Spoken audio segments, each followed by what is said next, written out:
It's 11 p.m. You're online, staring at a $200 jacket you absolutely don't need, but suddenly feel like you do. Then you see it. Pay in 4 interest-free payments of $50. Now it doesn't feel like $200. It feels like $50. Manageable, harmless. Future you can handle the rest. Except 2 weeks later, you forgot, and you already had 3 other pay in 4 purchases running. Here's what should concern you. More than 40% of Buy Now, Pay Later users missed at least one payment last year. That's not a tiny group making careless mistakes. That's nearly half the user base. This isn't just convenience. It's a financial model engineered to feel painless while quietly multiplying your spending. The explosive growth nobody questioned. Buy Now, Pay Later, or BNPL, didn't slowly enter the market, it exploded into it. In just a few years, it went from a niche checkout option to a payment method processing well over $100 billion annually in the United States alone. Tens of millions of Americans now use services like Afterpay, Klarna, and Affirm regularly. When something scales that fast, it means 2 things. First, consumers are adopting it quickly. Second, companies are making serious money from it. This isn't accidental growth, it's a refined model that benefits from scale. But growth doesn't automatically mean value for the user. It simply means the system is effective at spreading. The real question isn't how popular it is. The real question is whether it's improving financial health or quietly weakening it. Interest-free doesn't mean risk-free. The marketing angle is powerful. 0 interest, 4 easy payments, no stress. And technically, if every payment is made on time, that can be true for short-term plans.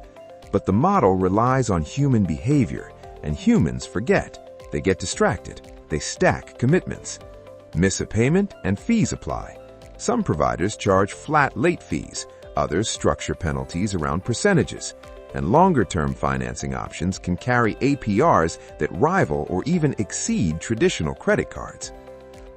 One major provider reported hundreds of millions of dollars in fee-related revenue in a single year. That revenue doesn't come from perfect users. It comes from friction, forgetfulness, and stacking mistakes.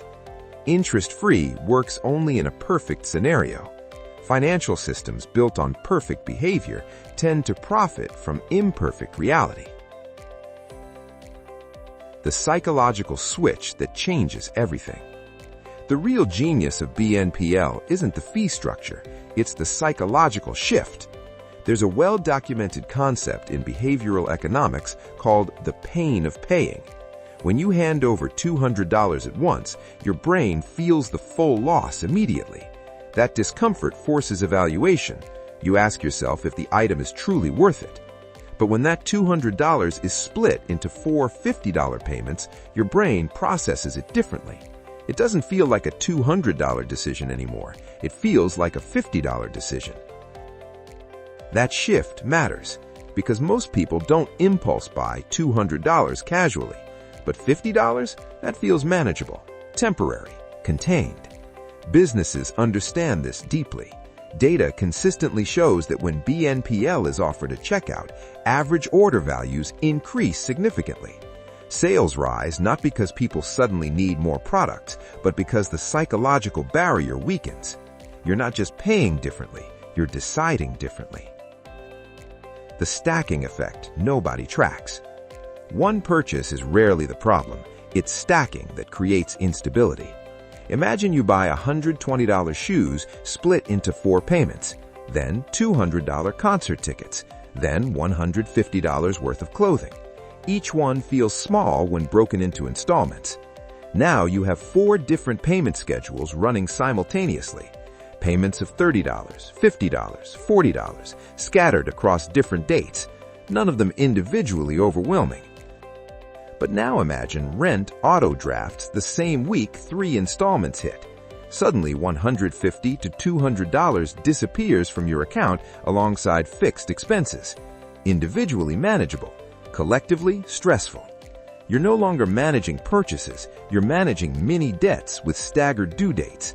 And because each loan feels separate, your brain underestimates total exposure. It's fragmented debt, which is harder to feel, but just as real. When necessities start getting financed. Originally, BNPL was marketed for bigger purchases like electronics, travel, or furniture. Spreading out large, planned expenses made logical sense. Now, people are using BNPL for groceries, for food delivery, for basic essentials. That shift is critical. Financing durable goods is one thing. Financing milk and bread is another. When someone needs installment payments for a weekly grocery run, the issue isn't flexibility, it's cash flow strain masked as convenience. At that point, the system isn't solving a budgeting problem, it's delaying it. Why merchants love it. Here's the structural layer most consumers never see. Merchants often pay higher transaction fees for BNPL purchases than they do for credit cards. Why would they voluntarily pay more? Because BNPL increases conversion rates and cart sizes. It makes shoppers complete purchases they might otherwise abandon. BNPL companies also use lighter approval processes. Friction is minimized. Approval is quick. The goal isn't strict screening, it's expanding usage volume. You are not the primary customer in this system. The merchant is. BNPL providers sell merchants access to higher spending behavior. They make money from transaction volume, merchant fees, and late penalties. The smoother the experience feels for you, the more valuable you are in the system.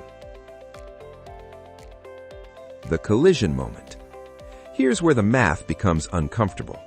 Let's say you have 4 active BNPL plans. Each requires $50 every 2 weeks. That's $100 leaving your account in the same pay cycle. Now combine that with a $1,200 rent payment, utilities, and a car note. Those $50 installments that once felt harmless now collide with fixed obligations. The stress isn't about the original purchases anymore. It's about timing. Debt rarely feels heavy when it's fragmented. It feels heavy when it aligns. The habit shift that lasts. The deeper issue isn't the occasional fee, it's the behavioral conditioning. When you normalize splitting every purchase into installments, you begin shifting your financial decision-making framework. The question moves from, "Can I afford this?" to, "Can I afford the first payment?" That's a subtle but powerful change. You begin prioritizing short-term affordability over long-term sustainability. Saving feels optional. Waiting feels unnecessary. Immediate consumption feels normalized. Over time, that habit shapes how you approach larger financial decisions too. The disappearance of friction. Friction protects you. That uncomfortable moment when you see a full price and hesitate, that's not weakness, that's protection. It forces reflection. It slows impulse. BNPL removes friction. It smooths the checkout experience. It turns hesitation into acceptance. But frictionless spending doesn't equal financial freedom.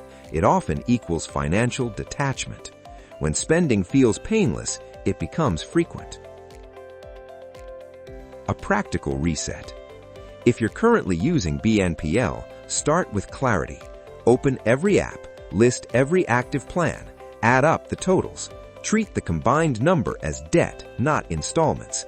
If it's $600, it's $600 owed, not 4 easy payments.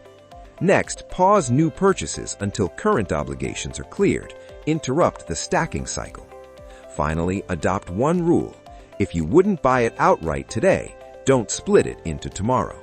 Because installment plans don't create affordability, they create delay. Buy now, pay later isn't inherently evil. It's engineered efficiency. Efficient at increasing spending, efficient at reducing friction, efficient at normalizing installment-based consumption. But interest-free doesn't mean consequence-free. The smartest financial move isn't always finding a creative way to pay later. Sometimes it's deciding you don't need the purchase at all. The easiest payment plan to manage is the one you never opened. If this breakdown changed how you see that bright green Pay Later button, make sure to like the video and subscribe. We're going to keep dissecting the systems that look helpful but quietly reshape how you spend.